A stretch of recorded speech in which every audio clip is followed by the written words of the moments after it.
اعوذ باللہ من الشیطان الرجیم بسم اللہ الرحمن الرحیم۔ صحابیات کریمات رضی اللہ تعالیٰ عنہ۔ تاریخ اسلام کا دیومالائی کردار۔ حضرت ام عمارہ رضی اللہ تعالیٰ عنہ۔ حضرت ام عمارہ رضی اللہ تعالیٰ عنہ کا نام نصیبہ بنت کعب تھا۔ ان کا تعلق مدینہ منورہ کے انتہائی معزز خاندان بنو نجار سے تھا۔ آپ صلی اللہ علیہ وسلم کے دادا حضرت عبدالمطلب کی والدہ بھی بنو نجار سے تھیں، اس لیے آپ صلی اللہ علیہ وسلم کو یہ خاندان بڑا عزیز تھا۔ آپ صلی اللہ علیہ وسلم فرمایا کرتے تھے، اگر میں انصار کے کسی گھرانے میں شامل ہوتا تو بنو نجار میں ہوتا۔ بیعت عقبہ ثانی میں آپ صلی اللہ علیہ وسلم نے حضرت اسعد بن زرارہ رضی اللہ تعالیٰ عنہ کو بنو نجار کا نقیب بنایا۔ جب آپ صلی اللہ علیہ وسلم ہجرت کر کے مدینہ تشریف لائے تو اس کے فوراً بعد ہی حضرت اسعد بن زرارہ رضی اللہ تعالیٰ عنہ وفات پا گئے۔ بنو نجار کے لوگ آپ صلی اللہ علیہ وسلم کی خدمت میں حاضر ہوئے اور عرض کی، اے اللہ کے رسول، اب ہمارے لیے کوئی نیا نقیب مقرر فرما دیجیے۔ آپ صلی اللہ علیہ وسلم نے فرمایا، تم لوگ میرے ماموں ہو، لہٰذا اب میں ہی تمہارا سردار ہوں۔ اس سے اندازہ لگایا جا سکتا ہے کہ آپ صلی اللہ علیہ وسلم کے دل میں بنو نجار کی کتنی قدر و منزلت تھی۔ حضرت ام عمارہ رضی اللہ تعالیٰ عنہ اسی محترم اور معزز خاندان کا چشم و چراغ تھی۔ حضرت ام عمارہ رضی اللہ تعالیٰ عنہ خاندانی عزم و شرف کے ساتھ ساتھ حب رسول صلی اللہ علیہ وسلم اور جذبہ جہاد سے بھی سرشار تھی۔ ان کی سیرت میں متاع افتخار اور محیل العقول اور دیومالائی کارنامے ہیں جو انہوں نے جہادی معرکوں میں سر انجام دیے، جو تاریخ کے صفحات پر سنہری حروف سے کندہ ہیں۔ حضرت مصعب بن عمیر رضی اللہ تعالیٰ عنہ کی دعوت کے نتیجہ میں حضرت ام عمارہ رضی اللہ تعالیٰ عنہ ایمان لائیں اور مدنی سابقون الاولون میں شرکت کا شرف حاصل کیا۔ 13 نبوت میں طے پانے والے انتہائی اہم اور خفیہ معاہدے بیعت عقبہ ثانی کے لیے یثرب سے آنے والے 75 نفوس قدسیہ میں چیتے کا رنگ رکھنے والی 2 خواتین بھی شامل تھیں۔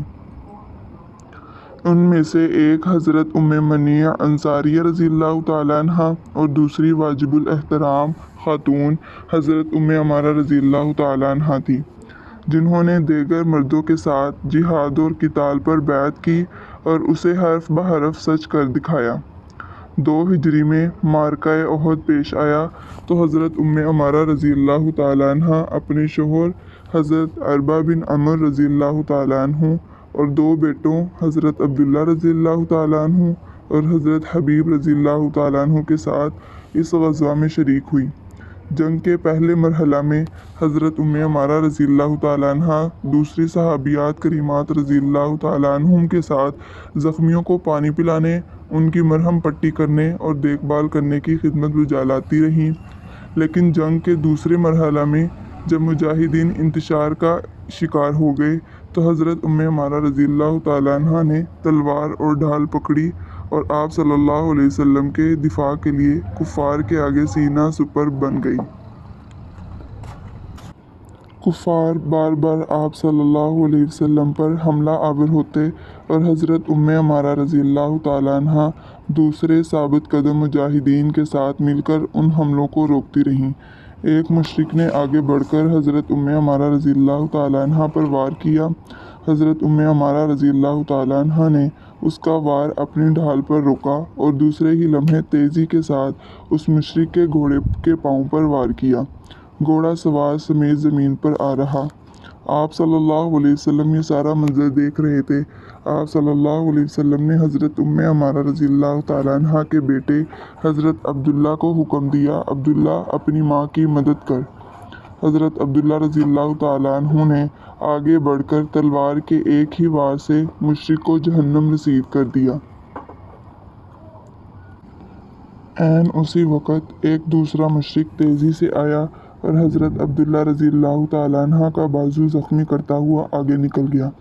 حضرت عمارہ رضی اللہ تعالیٰ عنہ نے فوراً اپنے بیٹے کے بازو پر پٹی باندھی اور فرمایا بیٹا جاؤ، جب تک کہ دم ہے خوب لڑو۔ آپ صلی اللہ علیہ وسلم نے حضرت عمارہ رضی اللہ تعالیٰ عنہ کا جذبہ ایمان دیکھ کر فرمایا عمارہ، جتنا حوصلہ تمہارے اندر ہے اتنا حوصلہ اور کسی میں کہاں۔ تھوڑی دیر بعد حضرت عبداللہ رضی اللہ تعالیٰ عنہ کو زخمی کرنے والا مشرک دوبارہ حملہ آور ہوا۔ آپ صلی اللہ علیہ وسلم نے حضرت عمارہ رضی اللہ تعالیٰ عنہ کو فرمایا عمارہ، دیکھنا وہی مشرک دوبارہ حملہ آور ہو رہا ہے۔ حضرت عمارہ رضی اللہ تعالیٰ عنہ زخمی شیرنی کی طرح اس پر جھپٹ پڑی اور ایسا کاری وار کیا کہ مشرک کے 2 ٹکڑے ہو کر گرا۔ آپ صلی اللہ علیہ وسلم نے مسکراتے ہوئے فرمایا عمارہ، تم نے اپنے بیٹے کا خوب بدلہ لیا ہے، اور ساتھ ہی اللہ تعالیٰ کی حمد و ثنا کی۔ فرمایا اللہ کا شکر ہے جس نے تجھے کامیابی دی، دشمن سے بدلہ لے کر تیری آنکھوں کو ٹھنڈا کیا۔ دوران جنگ ایک مشرک نے آپ صلی اللہ علیہ وسلم پر پتھر پھینکا، جس سے آپ صلی اللہ علیہ وسلم پہلو کے بل گر گئے۔ ملعون ابن کماع نے آگے بڑھ کر آپ صلی اللہ علیہ وسلم کا کام تمام کرنا چاہا، لیکن تلوار خود پر پڑی، جس سے 2 کڑیاں آپ کے رخسار مبارک میں دھنس گئیں۔ اس انتہائی نازک موقع پر حضرت عمارہ رضی اللہ تعالیٰ عنہ نے بڑی جرأت کا مظاہرہ کیا اور ابن کماع پر حملہ آور ہوئیں۔ ابن کماع دھڑی زرہ پہنے ہوئے تھا، اس لیے عمارہ رضی اللہ تعالیٰ عنہ کا وار کارگر ثابت نہ ہوا۔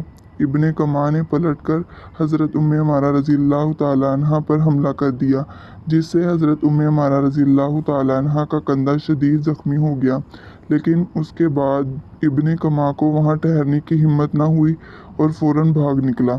حضرت عمارہ رضی اللہ تعالیٰ عنہ کے زخم سے خون کا فوارہ بہہ نکلا۔ آپ صلی اللہ علیہ وسلم نے ان کے بیٹے حضرت عبداللہ رضی اللہ تعالیٰ عنہ کو حکم دیا کہ وہ اس پر پٹی باندھیں۔ اس وقت آپ صلی اللہ علیہ وسلم نے فرمایا آج تو عمارہ رضی اللہ تعالیٰ عنہ نے فلاں سے بھی زیادہ بہادری دکھائی ہے، اور دعا فرمائی تم لوگوں پر اللہ کی رحمتیں اور برکتیں نازل ہوں۔ حضرت عمارہ رضی اللہ تعالیٰ عنہ نے عرض کی اے اللہ کے رسول، میرے ماں باپ قربان، دعا فرمائیے اللہ تعالیٰ مجھے جنت میں آپ صلی اللہ علیہ وسلم کی رفاقت نصیب فرمائے۔ آپ صلی اللہ علیہ وسلم نے بلند آواز سے دعا فرمائی اللہم اجعلہم رفقائی فی الجنہ، یا اللہ اس کو جنت میں میرا رفیق بنانا۔ آپ صلی اللہ علیہ وسلم کے الفاظ سن کر حضرت عمارہ رضی اللہ تعالیٰ عنہ نہال ہو گئیں، فرمانے لگی اب مجھے دنیا میں کسی رنج اور دکھ کی پرواہ نہیں۔ غزوہ احد کے ذکر پر آپ صلی اللہ علیہ وسلم فرمایا کرتے تھے احد کے روز اپنے دائیں بائیں میں جدھر نظر دوڑاتا عمارہ ہی لڑتی نظر آتی۔